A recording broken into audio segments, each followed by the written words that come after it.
Баршаңызға сәлем достар. Бүгін сіздермен бірге өте керемет торттардың бірін даярлайтын боламыз. Бұл торттың атауы карамельмен жасаған сәбізді торт деп аталады. Ол үшін жұмыртқамыз үстіне қантымызды салып, массамызды 2 есе ұлғайғанша жақсылап тұрып араластырамыз. Енді ұнымызды 3 бөлікке бөліп, лопатканың көмегімен жоғарыдан төмен қарай араластырамыз. Сол кезде біздің массамыз бірден түсіп кетпейді.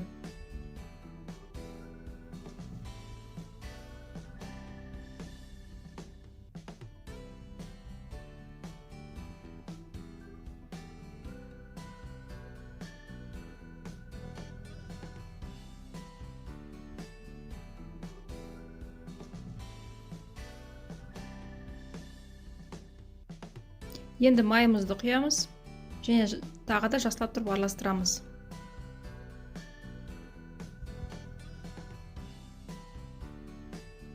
Енді осы бисквитімізге сәбізді, жаңғақты, корицаны және разрыхлительді салып тағы да араластырамыз.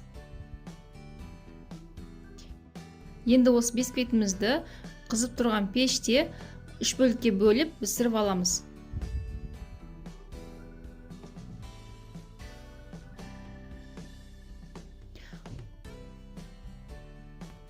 Осы уақытта кремімізді дайындаймыз. Кремге ең алдымен сары май мен қант ұнтағын жақсылап тұрып ағарғанша араластырамыз. Осының үстіне творожный сырымызды салып, тағы да жақсылап тұрып араластырамыз. Креміміз дайын. Енді тортымызды жинаймыз. Тортымызды осылай кольцоға салып, кремімізді жағып шығамыз. Дәл осылаймен кремімізді жағып шығамыз. Торттың шетіне бортик жасаймыз, яғни ол бізде карамеліміз ақ кетпес үшін. Мінекей карамелімізді жағып шығамыз осылай. Бұл карамельдің рецептісі менің каналымда бар.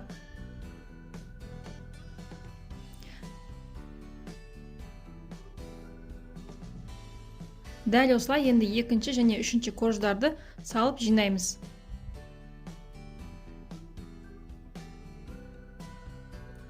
Бұл тортқа ешқандай пропитка керек емес, өйткені бисквиттің құрамында май болғандықтан торттың өзі жұмсақ болып шығады. Менің видеом сіздерге ұнап жатса, менің каналыма тіркеліп, қоңыраушаны басып қойды ұмытпаңыздар, өйткені алда қазіргі кезде соңғы хит болып жүрген сникерс пирогын дайындайтын боламыз. Мінекей үшінші коржымызды қоямыз және торттың сыртын қаптаймыз. Мен алдын ала кремді сары түске бояп алдым. Кондитерлік қалташаның көмегімен кремімізді жағып шығамыз. Бұл кремнің атауы творожный крем на масле деп атайды. Қаптауға ыңғайлы және дәмі де ерекше болып келеді. Торттың сыртын түзу қылып қаптау көп тәжірибені қажет етеді. Мен профессиональный кондитер емеспін, бірақ сонда да түзу қаптауға тырысамын. Қолдауларыңызды күтемін сіздерден.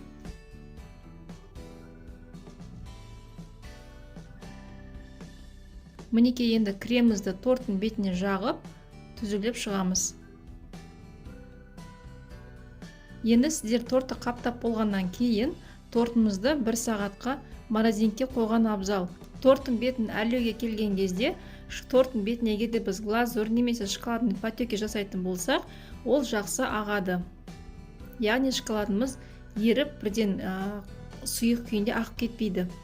Өте қою болып, әдемі болып түседі.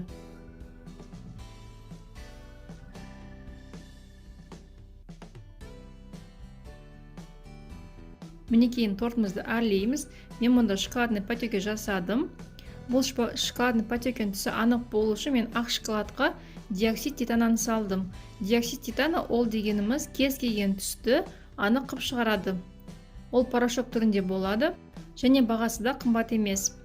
Енді мен торттың бетіне безелерді қойып шықтым. Безелер түсіп кетпеу үшін безелердің астына ертілген шоколадты жағып торт бетіне жабыстырамыз.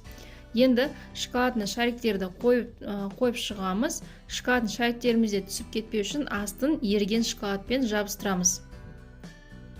Мен бұл жерде шоколадный шариктерді сұр түсті және алтын түсті кондуримен бояп шықтым. Осыларды біріктіру үшін астына міндетті түрде еріген шоколадпен жабыстырып шығамыз бір-біріне. Енді жұлдызшаларымызды қойып шығамын. Бұл жерде менде жұлдызшалар шоколадтан жасалған. Сіздер бұндай жұлдызшаны өз қалауыңызша шоколадтан немесе изоматтан жасасаңыздар болады. Мінекей тортымыз дайын. Бұл тортты мен бірінші рет жасадым. Бұл торттың дәмі маған да және отбасыма бір дегенде ұнады. Бұл торттың атауы сәбізді деп аталғанмен, құрамындағы сәбіз мүлдем сезілмейді. Керісінше өте жұмсақтық, нәзіктік береді бұл тортқа. Сіздерге де осы тортты даярлап көруге кеңес беремін. Ал енді астарыңыз дәмді болсын. Келесі кездескенше.